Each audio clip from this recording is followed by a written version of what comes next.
So I guess the question that everyone's kind of wondering here, what have you seen post meeting so far today? Yeah, discussed with our team at the IDA, discussed with the federal team, our co-lead agency with the NEPA review at Commerce, and it was all part of the process last night. Really a monumental part of the process because we are getting closer to the end of the public comment period. But it gave people an opportunity to get out, to let us know what was on their mind. Each speaker will be treated like a written comment, so we will respond in writing to each of those. But I think overall, we didn't hear anything that we hadn't already heard.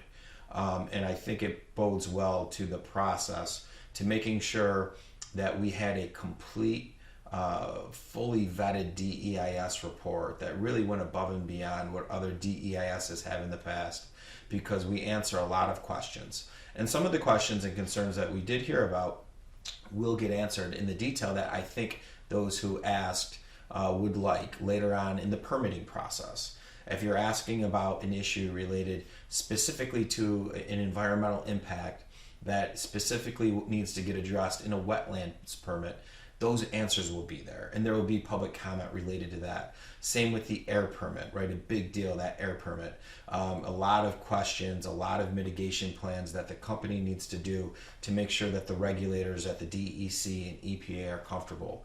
And so I think a lot of those questions are going to get answered. But overall, we're pleased with the evening. We had about 90 speakers show up. And we got to get a lot of positive feedback and a lot of feedback related to the environmental impacts that I think those individuals will get the answers they need, but through a slightly different process. We heard from a lot of people yesterday how that combined with the amount of people who have written emails and mailed you, how are you going to be sifting through all of these? What's the process? Yeah, so the county IDA and their professional team will be taking the lead on responding to all the comments from the NEPA and the seeker process.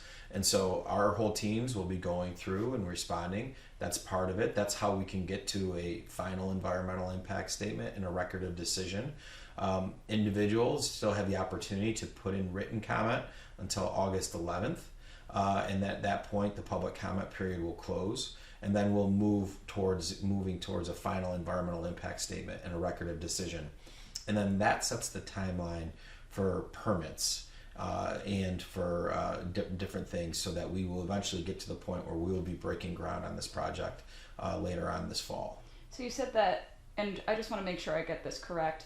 Will the people that asked questions yesterday, you said that they're going to get a response? Yeah, so their documentation, their names, who they were, all important, because that verbal comment is the same as a written comment. And so our teams will work very thoroughly and diligently over between the time the public comment period closes to respond to those, so that you can really move forward with the environmental impact statement and a record of decision. Will those responses be public or just directly to those people? I'd have to check with the staff on what the rules are related to that, but certainly those individuals, it's really important that we got their information so that we could put forward responses to that. Yeah, those 90 people and the hundreds that kind of sat there and came in and out throughout the entire day were expecting to see a Ryan McMahon appearance, and we didn't get one yesterday. I was well represented there. Our whole team was there. We had a busy day yesterday running around the community. We were celebrating the 200th anniversary of the Erie Canal construction in Van Buren. We missed you, but we know you'll be there for the 300th anniversary. But the reality is that we were there all day, focused in on this. I didn't want to be a distraction to the process. This was really about the community and getting their voices heard.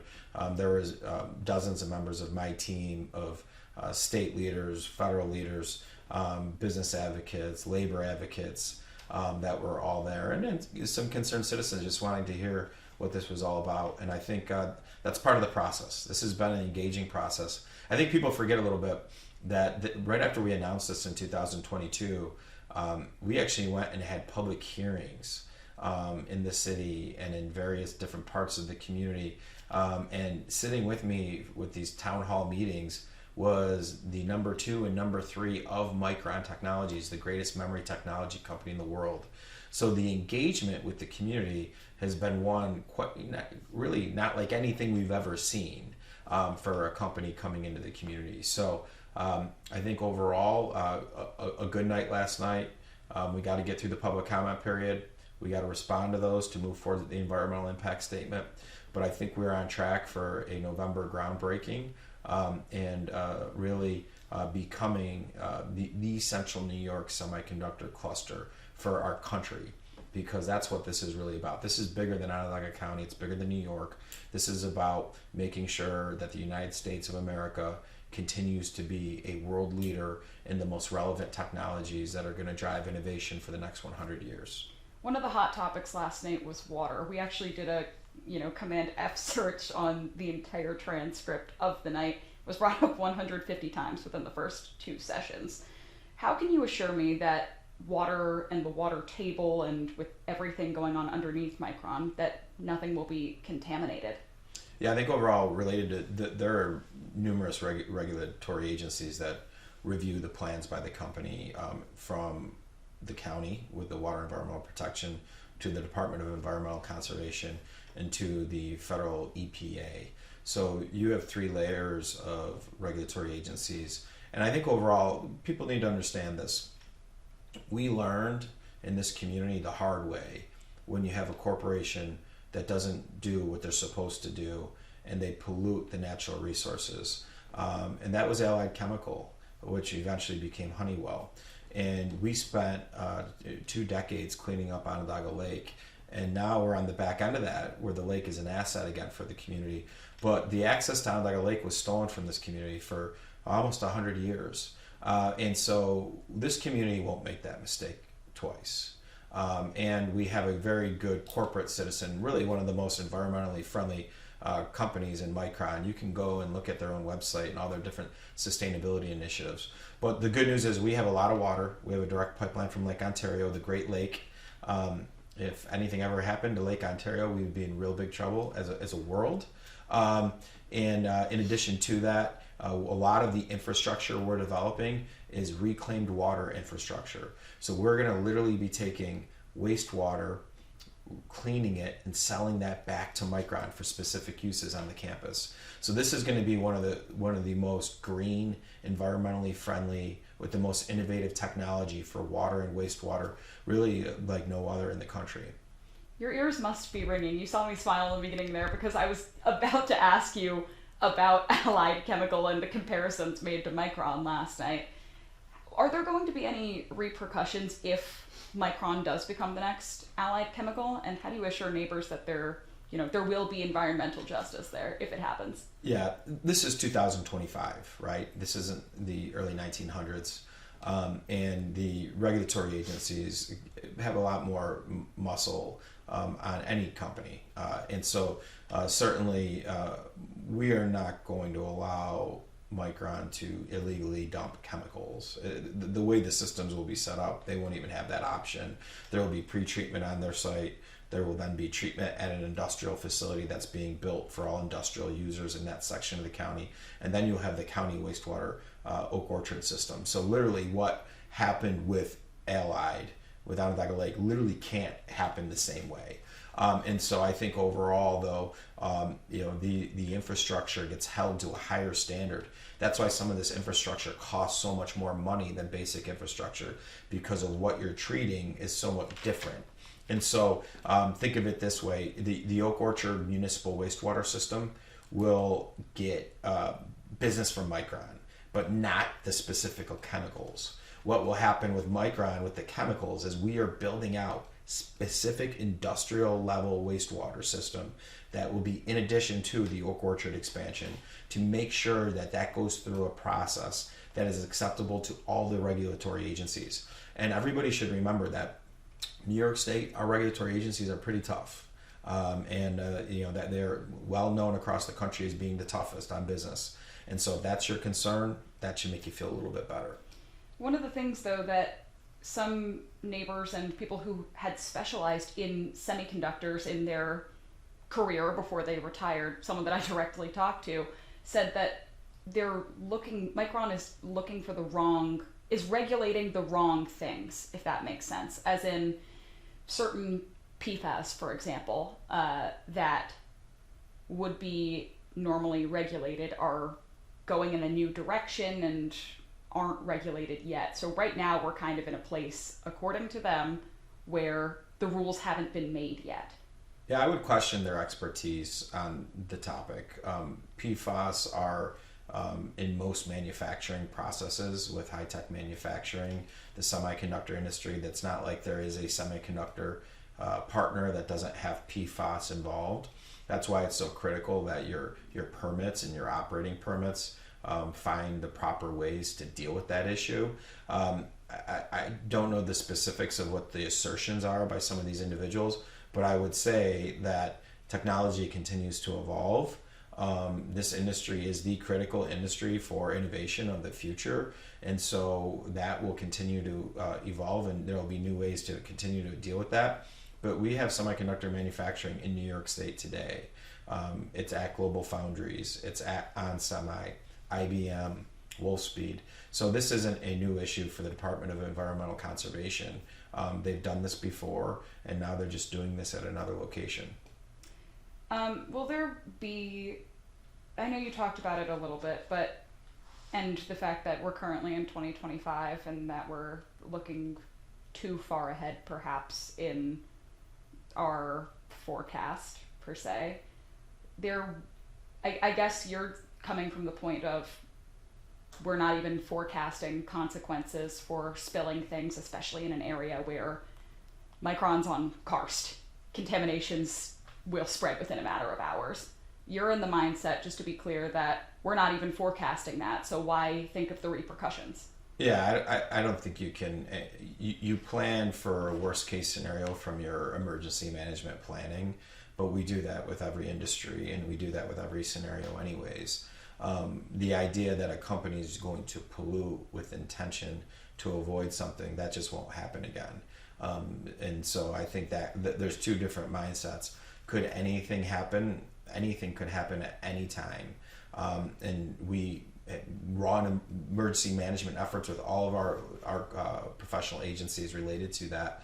And specifically with Micron, there will be engagement, and that was talked about in the DEIS, is all the support they're going to give to local fire departments and local public safety agencies to help build up that infrastructure for planning and preparing.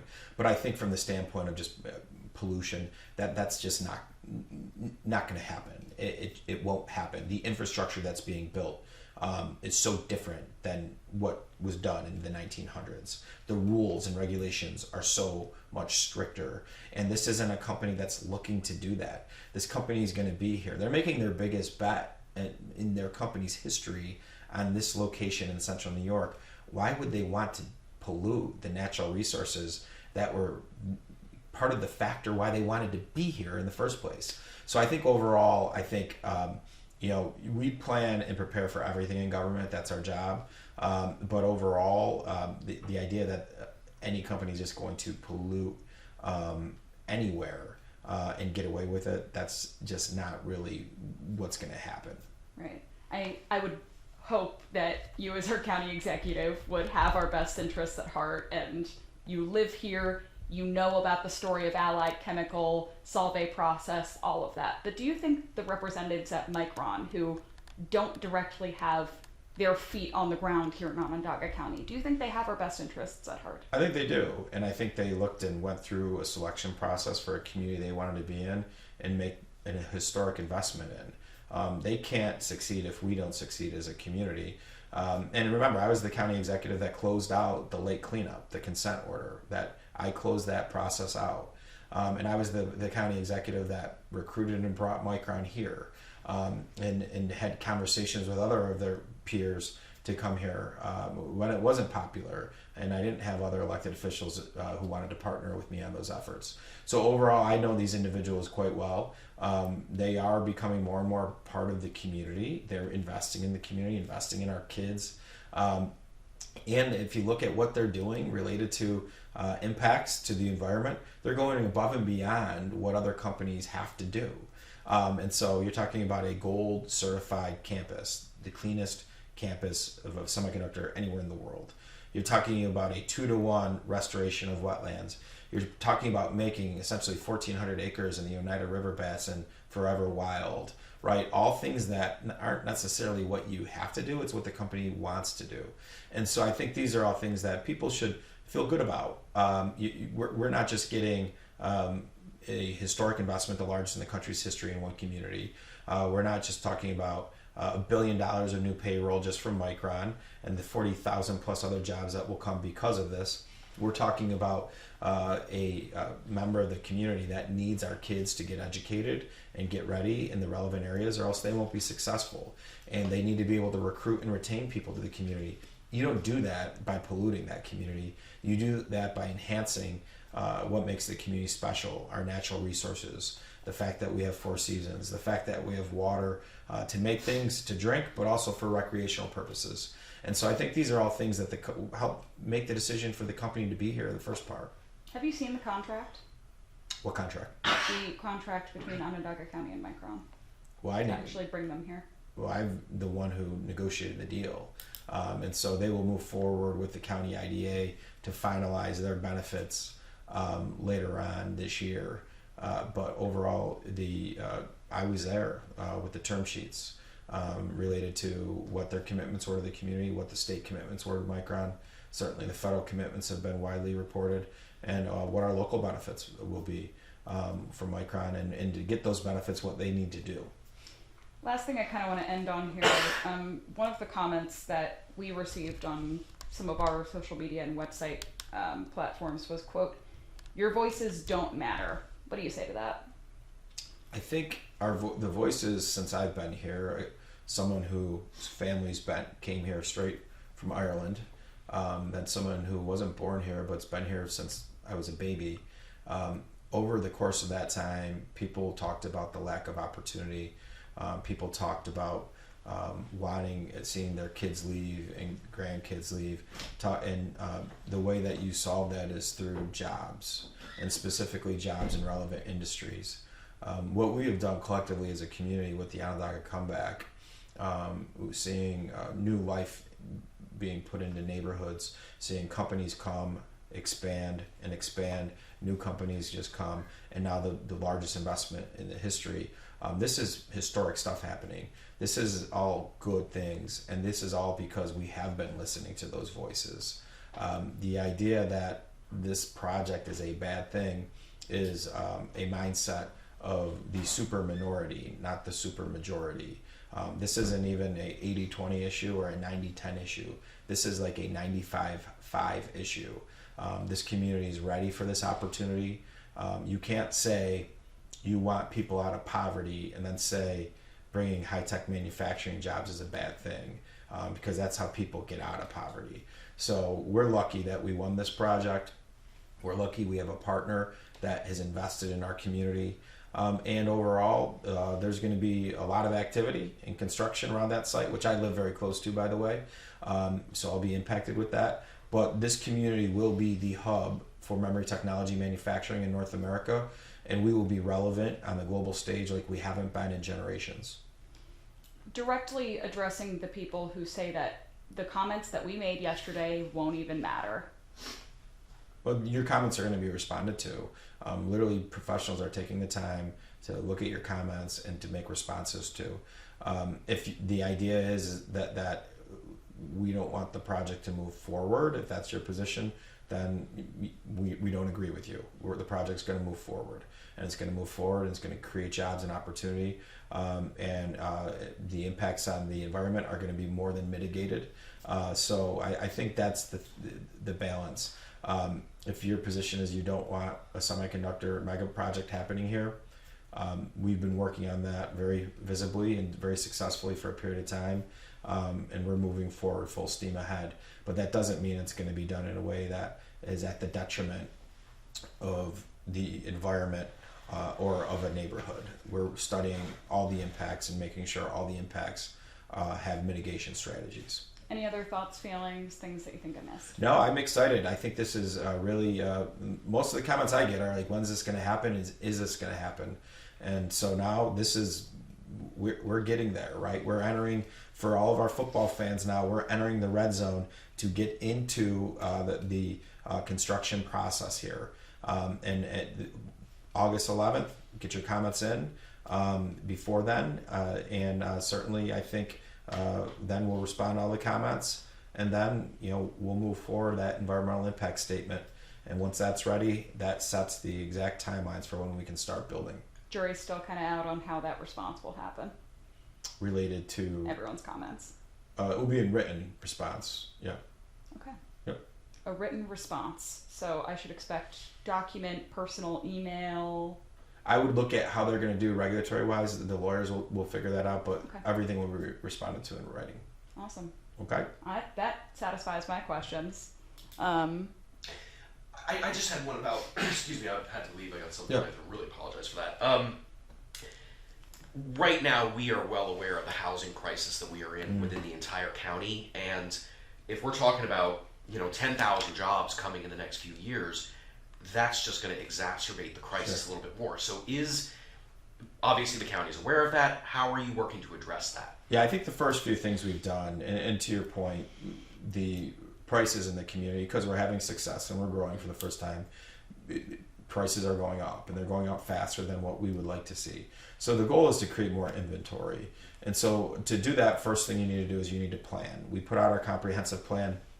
We did a countywide housing plan to really do an assessment on each region of the community. What are the housing needs specifically? What types of housing? And then what are the tools you can do to get outcomes? And so we created a couple different pots of money related to our OCHIP program, which gives grants to projects. We created an infrastructure fund to help with infrastructure costs. We also created a fund for senior housing and a fund for affordable housing. So there are over historic amounts of funding. We're talking about $30 million of cash that county government has never done before. And so we're finally starting to see the planning efforts, the incentives, start to see activity. We know in about 2029, we're going to need to be producing about 2,000 units a year to keep up with demand. Right now, I'm pleased to report in a planning process this year, which will likely get executed on, we have about 1,700 units. So we're almost there right now. But the key driver of this will be that Micron shovel in the ground, because a lot of these projects, they need more capital. That capital doesn't exist in Central New York today. That capital is going to come from all over the world to help fund it. And the other thing that we're doing that's really important, and specifically close to the site, a lot of the areas where you would develop housing, they don't have sewers today.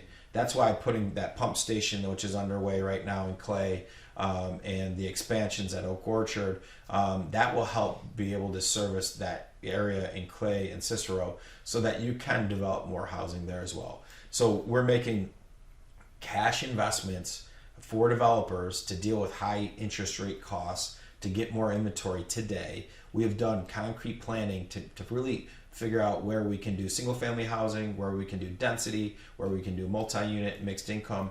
And also now we're investing in the infrastructure so that there's more sewers so that actual housing can happen.